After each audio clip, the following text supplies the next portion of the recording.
जो अपने कदमों की काबिलियत पर विश्वास रखते हैं वो ही अक्सर मंजिल पर पहुंचते हैं।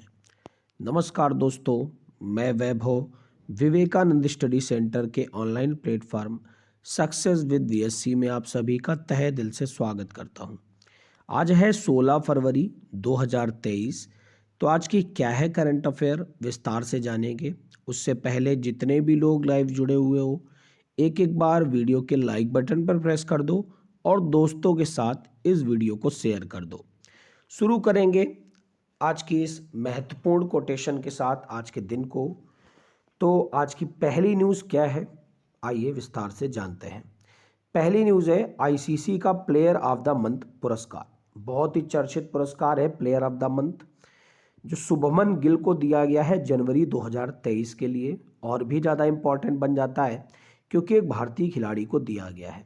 जनवरी 2023 के लिए भारत के बल्लेबाज शुभमन गिल को ICC men's player of the month नामित किया गया है।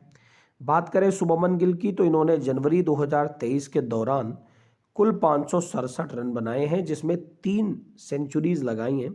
जबकि इंग्लैंड की अंडर 19 कैप्टन ग्रेस स्क्रीवेंस को ICC women's player of the month से सम्मानित किया गया है और महिला सम्मान के लिए नामांकित होने वाली सबसे कम उम्र की खिलाड़ी बन गई हैं।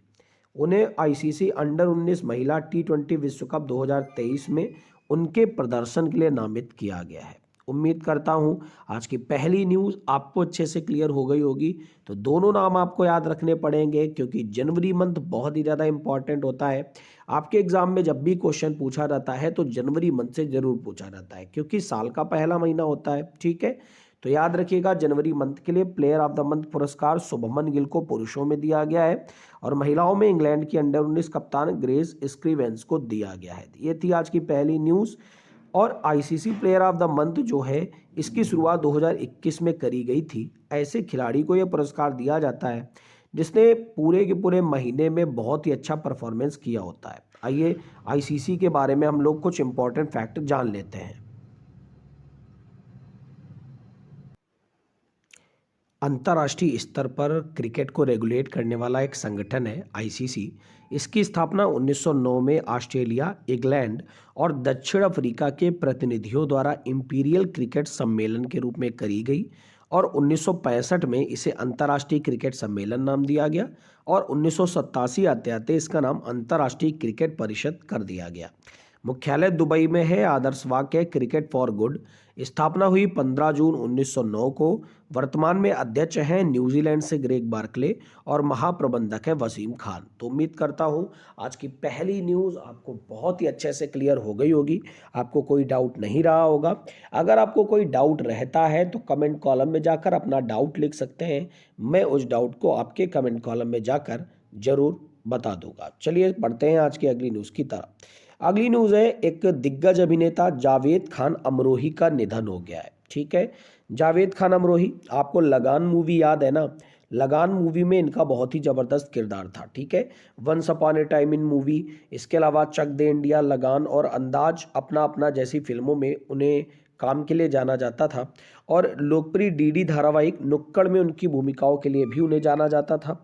याद रखिएगा, अमरोही साहब की बात करें तो उल्लेखनीय कार्यों में 90 के दशक में हिट फिल्में जैसे हम राही प्यार के लाडला, इस टाइप की इन्होंने मूवीज़ करी थी। तो याद रखिएगा दिग्गज अभिनेता हैं जावेद खान अमरोही, इनका निधन हो गया है। याद रखिएगा गाइस, आपके एग्जाम में पूछा जा सकता है। ठीक है, क्योंकि ऑब्वियसली से क्वेश्चन आपके एग्जाम में जरूर आता है। बढ़ते फिलहाल आज की अगली न्यूज़ की तरफ। अगली न्यूज़ है आज एक और इम्पॉर्टेंट डे से, और ये डे है अंतर्राष्ट्रीय बाल कैंसर दिवस। अंतर्राष्ट्रीय बाल कैंसर दिवस 15 फरवरी को हर वर्ष मनाया जाता है। यह दिवस चाइल्डहुड कैंसर इंटरनेशनल द्वारा शुरू किया गया था, जो माता पिता द्वारा बनाए गए विभिन्न बाल कैंसर सहायता समूहों का एक अम्ब्रेला संगठन है। यह दिवस जागरूकता बढ़ाने और कैंसर से पीड़ित बच्चों और किशोरों के लिए समर्थन दिखाने के लिए समर्पित है। बात करें अगर इस दिवस की, तो इसके लिए 3 वर्षीय 2021 से 2023 अभियान का विषय बेटर सर्वाइवल है। ठीक है गाइस, बात करें अगर कुछ और इससे इंपॉर्टेंट फैक्ट जाने, तो चाइल्डहुड कैंसर इंटरनेशनल की स्थापना 1994 में करी गई थी। बचपन में होने वाले कैंसर के लिए दुनिया का सबसे बड़ा रोगी सहायता संगठन है। इस संगठन में 170 से अधिक विभिन्न समूह शामिल हैं, जिसमें मूल संगठन childhood cancer survival association, childhood cancer support group और कैंसर सोसाइटी शामिल हैं। इसने 2002 में वार्षिक अंतर्राष्ट्रीय बचपन कैंसर दिवस की स्थापना करी थी। तो अब अगर हम बात करें कि फरवरी में कौन कौन से इंपॉर्टेंट डे हम लोगों ने मनाए हैं, तो 2 फरवरी को वर्ल्ड वेटलैंड डे हम लोगों ने मनाया था।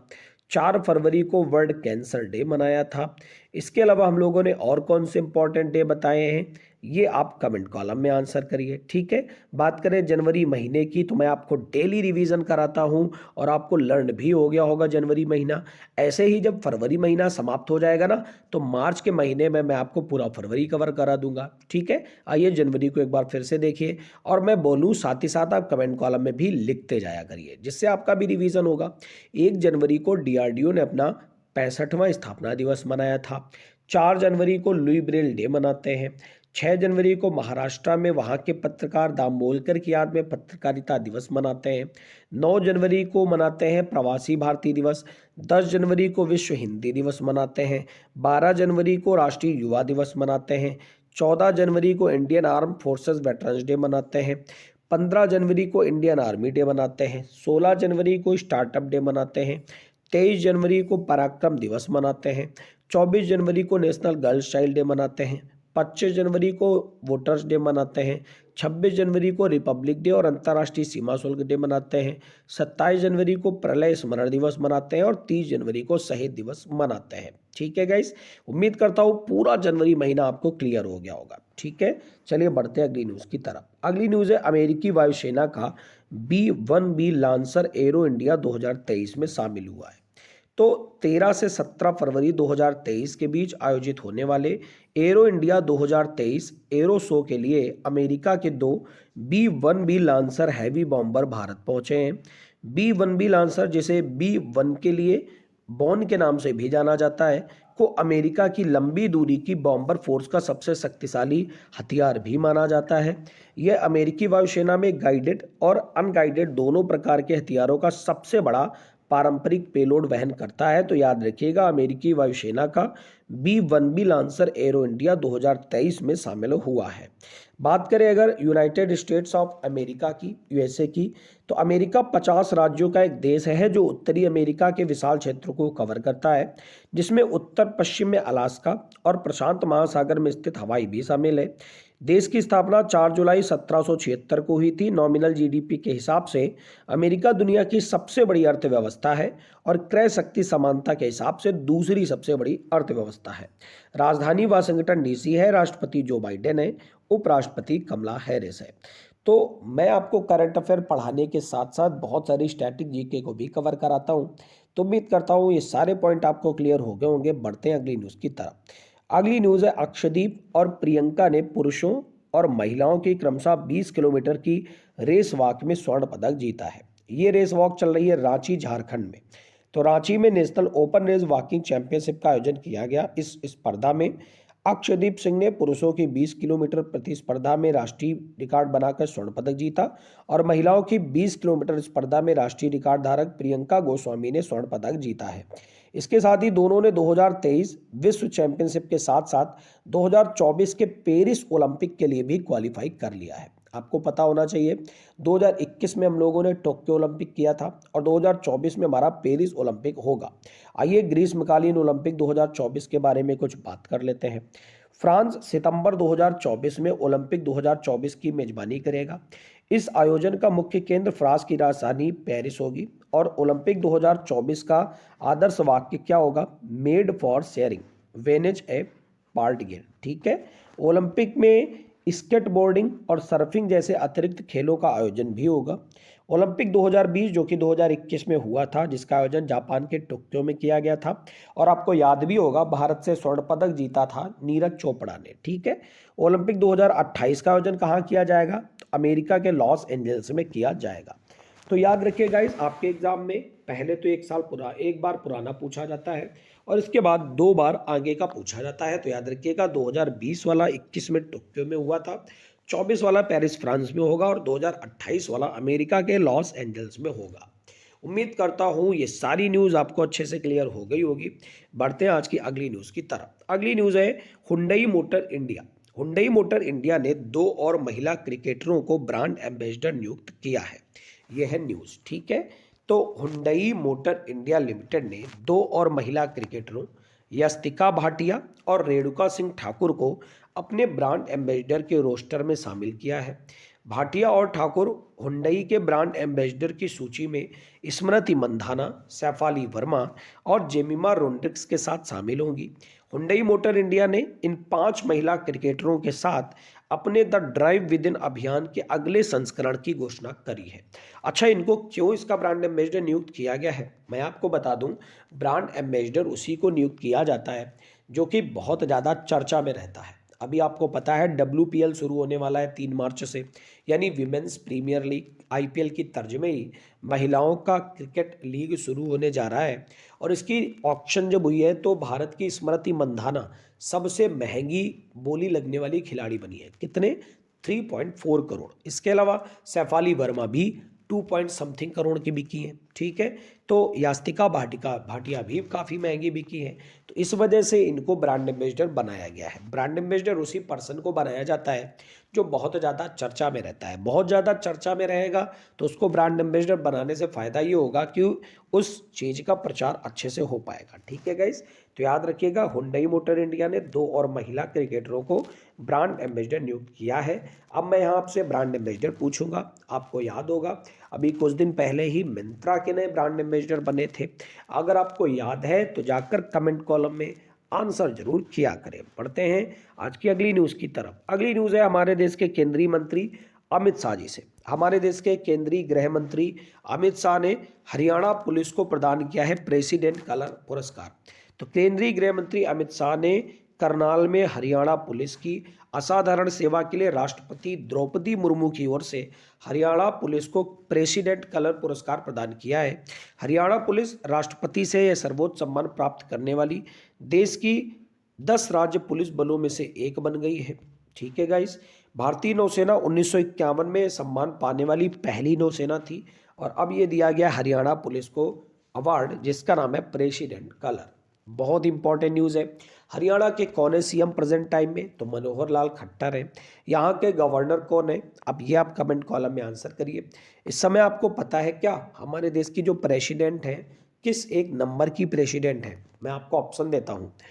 ऑप्शन 1 है 14, ऑप्शन 2 है 15, ऑप्शन 3 है 16 या ऑप्शन नंबर C है इनमें से कोई नहीं। आप कमेंट कॉलम में आंसर करिए कि हमारे देश की महामहिम किस एक नंबर की है, ठीक है। और आपको ये भी पता होना चाहिए हमारे देश की ये महामहिम दूसरी महिला राष्ट्रपति भी हैं। पहली महिला राष्ट्रपति थी प्रतिभा पाटिल, ठीक है गाइस। तो उम्मीद करता हूँ ये न्यूज़ आपको क्लियर हो गई होगी। बढ़ते अगली न्यूज़ की तरफ। अगली न्यूज़ है अनिकेत सुनील तलाटी बने हैं ICAI के नए अध्यक्ष। ICAI का मतलब institute of chartered accountant of India. ICAI की परिषद ने अपना नया अध्यक्ष और उपाध्यक्ष चुना है। तो 2023-24 की अवधि के लिए अनिकेत सुनील तलाटी ICAI के अध्यक्ष के रूप में काम करेंगे, जबकि रंजीत कुमार अग्रवाल लेखा निकाय के उपाध्यक्ष होंगे। तो Aniket Sunil talati ICAI accounting research foundation के निदेशक भी हैं। तो याद रखिएगा गाइस, अनिकेत सुनील तलाटी बने हैं ICAI के नए अध्यक्ष। अब यहाँ पर हम जानेंगे council of the institute of chartered accountant of India के बारे में, ठीक है। ये कारपोरेट कार्य के मंत्रालय भारत सरकार के तहत भारत का सबसे बड़ा पेशेवर लेखा निकाय है। इसकी स्थापना 1 जुलाई 1949 को चार्टर्ड अकाउंटेंट्स अधिनियम 1949 के तहत एक सांवैधानिक निकाय के रूप में करी गई थी। संस्थान के सदस्यों को ICAI चार्टर्ड अकाउंटेंट या ICAI अकाउंटेंट के रूप में जाना जाता है। कंपनी अधिनियम 2013 के तहत केवल ICAI के सदस्य को कंपनी के वैधानिक लेखा परीक्षक के रूप में नियुक्त किया जा सकता है। तो उम्मीद करता हूं आप council of the institute of chartered accountant of India के बारे में भी जान गए होंगे। बढ़ते फिलहाल आज की अगली न्यूज़ की तरफ। अगली न्यूज है चक्रवात गैब्रियल के कहर के कारण न्यूजीलैंड ने राष्ट्रीय आपातकाल की घोषणा कर दी है। ठीक है, तो न्यूजीलैंड सरकार ने चक्रवात गैब्रियल के उत्तरी द्वीप पर तबाही मचाने के बाद राष्ट्रीय आपातकाल की घोषणा कर दी है। चक्रवात गैब्रियल ने पूरे उत्तरी द्वीप में व्यापक बाढ़, भूस्खलन और विशाल समुद्र में बाढ़ ला दी। यह नवीनतम आपदा 2011 के क्राइस्टचर्च भूकंप और 2020 में कोविड महामारी के बाद तीसरी राष्ट्रीय आपदा स्थिति है। तो याद रखिएगा गाइस, न्यूजीलैंड में नए अभी अभी प्रधानमंत्री बने थे, क्या नाम था, कोई हिपकिंस थे। ठीक है, कौन थे, पूरा नाम कमेंट कॉलम में आप आंसर करिए। बात करें न्यूजीलैंड की, ओशिनिया महाद्वीप में बसा हुआ एक देश है जिसकी राजधानी वेलिंगटन है। बढ़ते हैं आज की आखिरी न्यूज की तरफ। आखिरी न्यूज है ओडिशा से। ओडिशा राज्य के ट्रांसजेंडर परिवार पेंशन योजना के दायरे में आएंगे, ऐसी घोषणा करी गई है ओडिशा सरकार के द्वारा। तो सरकार ने ओडिशा सिविल सेवा नियम 1992 में संशोधन को मंजूरी दे दी है, जिससे सरकारी सेवा में अपने माता पिता की मृत्यु के मामले में एकल आश्रित ट्रांसजेंडर व्यक्ति परिवार पेंशन का लाभ उठाने के लिए पात्र हो गया है। ठीक है, न्यूज़ को याद रखिएगा कि परिवार पेंशन योजना के दायरे में आएंगे ओडिशा के ट्रांसजेंडर। उड़ीसा की बात करें तो नवीन पटनायक की यहाँ पर सरकार है। तो ये थी ओवरऑल आज की न्यूज़। आपको क्लास कैसी लगी है कमेंट कॉलम में जाकर जरूर बताएं, और आप वीडियो को लाइक करना ना भूलें। जितने भी लोग पहली बार जुड़ रहे हो सब्सक्राइब करना ना भूलें। आपका दिन मंगलमय हो। Thank you everyone, God bless you all.